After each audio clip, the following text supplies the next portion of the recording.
మత్తయి సువార్త 16వ అధ్యాయం 18వ వచనంలో పాతాళలోక ద్వారములు సంఘం ఎదుట నిలువనిరువని యేసుక్రీస్తు ప్రభువారు అంటారు.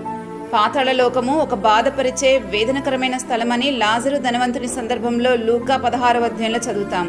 ప్రకటన 6:8 ప్రకారము పాతాళము మృత్యువును వెంబడిస్తుంది. అయితే మనకొక శుభవార్త ఏంటంటే మరణము యొక్కయు పాతాళలోకము యొక్కయు తాళపు చెవులు యేసుక్రీస్తు ప్రభు యొక్క స్వాధీనంలో ఉన్నాయని ప్రకటన 1:18లో రాయబడింది. ఎవరైతే పాపక్షమాపణ పొందుకుంటారో వారే యేసుక్రీస్తును వెంబడించగలరు. మన ప్రభు దృష్టికి వారే సంఘం. అట్టి సంఘము మీద మరణానికి అధికారం లేదు. ఎందుకంటే మరణమును జయించి తిరిగి లేచిన మన ప్రభువు మరణము యొక్క బలము గలవానిని నశింపచేసనని హెబ్రీలకు రాసిన పత్రిక 2వ అధ్యాయం 14వ వచనంలో చదువుతాం.